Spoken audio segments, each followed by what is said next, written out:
চাওয়ালা নোবেলের পার্থক্য কি এটা বুঝতে হবে। এ কথাটা মনে হয় আমি বলছিলাম, হাসিনুর ভাই আর জি। আপনার ছিলেন, যে চাওয়ালা আর নোবেলওয়ালার পার্থক্য কি এটা বুঝতে হবে। সে পার্থক্যটা আমাদের প্রিয় প্রধান উপদেষ্টা বুঝিয়ে দিতে সক্ষম হয়েছেন। সেই সক্ষমতাটা উনি অর্জন করেছেন এইভাবে যে মুজি যে চাওয়ালা এটা কিন্তু সে প্রমাণ করে দিছে তার একটা কাজের মাধ্যমে।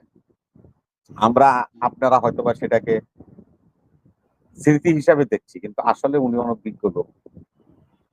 উনি ওই ছবিটা ওইখানে নিয়ে গিয়েছিলেন এই জন্যই যে মিস্টার মোদি, তুমি আমাকে গোল্ড মেডেল দিয়েছিলে, তার মানে হলো কি আমি স্বর্ণ বিজয়ী লোক, আর তোমার কোনো মেডেলই নেই। এখানেই প্রমাণ হয় যে নোবেলওয়ালা আর চাওয়ালার পার্থক্য কি। যাকে আমি ওইটাকে আর বাড়াইতে চাই না। একটা কথা বলছেন যে বিমেস্টেক, এটা নিয়ে আমার একটা আপত্তি আছে। এই সংস্থাটা করেছিল স্বৈরাচার হাসিনা এবং মোদি মিলে। আমাদের যে সার্ক ছিল শহীদ রাষ্ট্রপতি জিয়াউর রহমানের করা সার্ক, সেটাকে কোনোভাবেই হাসিনা সহ্য করতে পারে না, যেহেতু জিয়া হলো ফাউন্ডার। এই কথাটা বলতে হবে। সার্কের যত মিটিং হবে সে মিটিং এ সবাই অ্যাড্রেসিং করতে হলে বলবে যে ফাউন্ডার জিয়াউর রহমান, হ্যাঁ এ কথাটা বলতে হয়, প্রতিষ্ঠাতার নাম বলতে হয়। সেহেতু হাসিনা এই জিয়াউর রহমানের নাম উচ্চারণ করতে চায় না।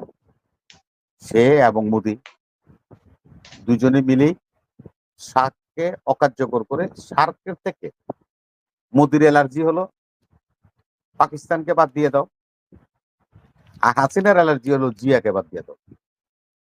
এই দুই অ্যালার্জি এক হওয়ার পরে কি হলো, একটা নতুন সৃষ্টি হলো। সেই সৃষ্টির নাম হলো বিমস্টেক। সেখানে কারা আছে, নতুন ভাবে সংযোজন করলো মোদি ব্রাহ্মাকে এবং থাইল্যান্ডকে, পাকিস্তানকে বাদ দিয়ে এই দুইটা কান্ট্রিকে এটার সাথে যোগ করে এই সংস্থাটা তৈরি করলো। এটা কোনো এথিক্যালি কোনো কিছু কার্যকরী কিছু করার ক্ষমতা আছে বা তাদের এরকম চার্টার আছে আমার জানা নাই। চার্টারটা আমি জানিও না, সো সরি, আমাকে মাফ করবেন সবাই। তা আমার জানা মতে কোনো চার্টার নাই। যেরকম সার্কের চার্টার ছিল বিভিন্ন বিষয়ে, যেরকম ভিসা ছাড়া এক দেশ থেকে আরেক দেশে সার্কের নাগরিকরা ভ্রমণ করতে পারে, এই ধরনের একটা উদাহরণ দিলাম। তো বিমস্টেকের এরকম ধরনের কোনো চার্টার আছে বলে আমার মনে নেই। আমি মনে করি যে বিমস্টেক আমরা থাকা না থাকা সমান, এটাকে আমি কোনো গুরুত্বপূর্ণ মনে করি না। তারপরেও আমরা আছি এবং এই চ্যাপ্টারে এবারই প্রথম, মানে একটা ওই যে সংখ্যা অনুযায়ী কিন্তু এটার এই সভাপতি নির্ধারণ হয় বা চেয়ারম্যান হয়। এবার ভারত ছিল, আগামীতে বাংলাদেশ হবে। এবার আমরা বাংলাদেশ, এই যে সম্মেলনে বাংলাদেশ হলো চেয়ারপারসন হবেন বিমস্টেকের। যার কারণে এই মোদির সাথে আমাদের প্রধান উপদেষ্টা একই পাশাপাশি ছিলেন। এই জন্যই ছিলেন কারণ হলো ফরমার সভাপতি আর বর্তমান সভাপতি দুজনে একসাথেই থাকতো, নিয়ম মোতাবেক একসাথেই থাকতে হয়। সেহেতু চেয়ারটা সেভাবেই সেটিং হয়, আন্তর্জাতিক ভাবে হোক আর লোকালিও যদি আমরা সভা সমিতি করি তাও ওরকম হয় যে ফরমার চেয়ারম্যান আর মানে নতুন চেয়ারম্যান দুজনে একসাথেই বসে। এই বসা নিয়ে আমি খুব একটা তর্ক করতে চাই না। তো হাসিনুর ভাই যে কথাটা বলছে, 1,80,000 রোহিঙ্গাকে নিয়ে যাওয়ার জন্য বারবার পররাষ্ট্রমন্ত্রী একটা সম্মতি প্রকাশ করেছে। এখন ওনার কথাটাই আমি ধরি, বারবার পররাষ্ট্রমন্ত্রী 1,80,000 রোহিঙ্গাকে কোথায় নিয়ে যাবে? উনি ওই যে সাঁওতার কথা বলছেন, আকিয়াবের কথা বলছেন, সেখানেও তারা নাই। মুন্ডু দখল করার পরে আকিয়াব দখল করে নিয়ে গেছে। এখন আর কোনো অবশিষ্ট অংশ নাই, শুধু এক ওদের সিত্তা, যেটা নাকি রাজধানী, এই 80 কিলোমিটার জায়গা আছে, যে জায়গাটা তাদের সেনাবাহিনী বিমান বাহিনী থেকে আরম্ভ করে সবাই মিলা যা ছিল আপনার, এই সবাই যায় ওখানে এখন আশ্রয় নিছে। যেমন আমাদের স্বাধীনতা যুদ্ধের সময় সকল পাঞ্জাবিরা যায় ঢাকায় উঠছে, তো এরকম ওদের যত সোলজার বা সেনা কর্মকর্তা বা বর্ডার গার্ড সব যায় পলাইতে পলাইতে পলাইতে যায় এখন রাজধানীতে অবস্থান করছে। এই জায়গাটুকুই এখন বাকি আছে, এটা যে কোনো সময় পতন হয়ে যেতে পারে। সেহেতু আমি যে কথাটা আশঙ্কা হাসিনুর ভাই করছে, ওইটা আমারও একটা ধারণা যে 1,80,000 রোহিঙ্গা উনি নিবেন, কোথায় নিবেন? কেননা রোহিঙ্গা নিয়ে তো সমস্যাটা হয়েছিল বার্মিজ নানদের সাথে, যে মানে বুদ্ধিস্ট নান যারা, তাদের সাথে হলো আমাদের মুসলমানদের ওইখানে দাঙ্গা। এবং এখানে কিছুটা হলো আমাদের আধিপত্য ছিল রাখাইনে, কিন্তু অন্যান্য স্টেটে তো প্রশ্নই উঠে না। সেখানে তো মেজরিটি হলো এরাই বুদ্ধিস্টরা, নাগারা।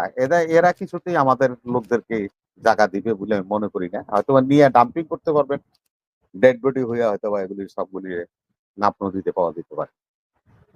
এক, দুই হলো, যদিও এজেন্ডা ছিল না, তারপরও আজকে আমি প্রধান উপদেষ্টাকে একটা স্পেশাল থ্যাঙ্কস দিতে চাই। যে কথাটা আমি সবসময় বলি আপনাদেরকে, যে ইউনূস কিন্তু বাংলাদেশি না, ইউনূস হলো গ্লোবাল ম্যান, বিশ্বজনীন একজন ব্যক্তিত্ব। সেটার প্রমাণ উনি আজকে দিচ্ছেন। এজেন্ডার বহির্ভূত বক্তব্য উনি রেখেছেন, যেটা ওনার বলার কথা ছিল না, না বললেও কিছু আসতে দেখে। সে কথাটা কি বলেছে? উনি বলছে যে অতি দ্রুত আমার দেশে আমি একটা ক্রেডিবল নির্বাচন দিতে চাই। এই কথাটা কিন্তু বিমিস্টেকের কোনো আপনার অফিসিয়াল কিছুতে কিন্তু এটা নাই, যে এটা বলতে হইব, না বললে নাই, এরকম না। এটা বলারও কোনো কারণ নাই, এরকম না। উনি তার মহানুভবতা দেখিয়ে উনি এই কথাটা বলছেন, যে আমি দ্রুত আমার রাষ্ট্রে একটি নির্বাচন দিতে চাই, সুষ্ঠু এবং ক্রেডিবল। এই যে মানুষের, আমরা যে এই সমস্ত আলোচনা করি, ঈদগার মাঠে কইলাম যে আপনি আরো 5 বছর থাকেন, স্লোগান দিলাম, ইউনূস সরকার বারবার দরকার, এটা আমরা পাবলিক বলতে পারি, এটা পাবলিক অ্যাজাম্পশন, প্রিভেনশন। আমার এজ এ পাবলিক হিসাবে আমার একটা মতবাদ থাকতে পারে। আমি হাসিনুর ভাইকে আমি পছন্দ করি, আমি ওনার সম্বন্ধে, ওনার ব্যাকগ্রাউন্ডে কি আছে আমার দেখার বিষয় না, আমি পছন্দ করি, ওনাকে আমি সমর্থন করি। আমরা সমর্থন ইউনূস সাহেবকে করতেই পারি, ওনার কার্যকলাপে সে সমর্থন আদায় করার সৌভাগ্য আল্লাহ ওনাকে দিয়েছে, সেহেতু আমরা তার সম্বন্ধে বলবো। কিন্তু উনি যে মহান মহান ব্যক্তি, সেটার প্রমাণটা রাখলো, যে না, 5 বছর, 10 বছর, 20 বছর না, আমার দেশে আমি একটা নির্বাচন দিতে চাই, যেটা ওই আন্তর্জাতিক ফোরামের কোনো এজেন্ডাতেই ছিল না, কিন্তু ওনার সদিচ্ছা থেকে উনি এই কথাটা আন্তর্জাতিক ফোরামে সকলের সামনে বলে উনি স্বীকৃতির আদায় করে নিয়ে আসছেন। সেই কারণেই ভারতীয় প্রতিপক্ষ বাধ্য হচ্ছে আমাদের প্রধান উপদেষ্টার সাথে সাক্ষাৎ করতে। তারা তখন দেখলো, তাদের কূটনীতিকরা, যে আমরা যে নির্বাচন করি, সে কথাটা তো সে ফোরামের মধ্যেই বলে দিল যে সেটা নির্বাচন দিতে চায়। তাইলে আমরা তার সাথে যে বসার ব্যাপারে 4 বার চিঠি দেওয়ার পরও আমরা তাকে অ্যালাউ করলাম না, এটা তো কূটনৈতিক ভাবে সারা বিশ্বব্যাপী আমাদের একটা নিন্দনীয় কাজ করছে।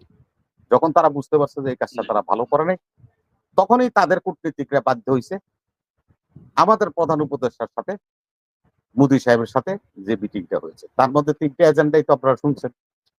মোদী সাহেবের উনি কি দিয়েছেন? উনি তিস্তার কথা বলেছেন, অন্যান্য নদীর কথাও বলেছেন, এবং সবচেয়ে বড় কথাটা হলো উনি যে কথাটা বলেছেন, সেটা অদ্যবধি আমার কাছে মনে হয় 53 বছরে যত সরকারি আসছে, কেউ তো বলেই নেই, আর কেউ মৃদু মৃদু কইছে যে এটা ঠিক না, বর্ডার কিলিং এটা বন্ধ করা উচিত, এরকম ঠিক না। এবারই ইউনূস সাহেব বলছেন জি বোল্ডলি যে বর্ডার কিলিং বন্ধ করতে হবে, তিস্তার ব্যাপারে সিদ্ধান্ত নিতে হবে, পদ্মার যে ফারাক্কার যে চুক্তি নবায়নের বিষয়ে সিদ্ধান্ত নিতে হবে। এ সমস্ত বিষয়ে অভিযোগ করে শেষ অভিযোগটা উনি করেছে আমার দেশের গণহত্যার সাথে সম্পৃক্ত।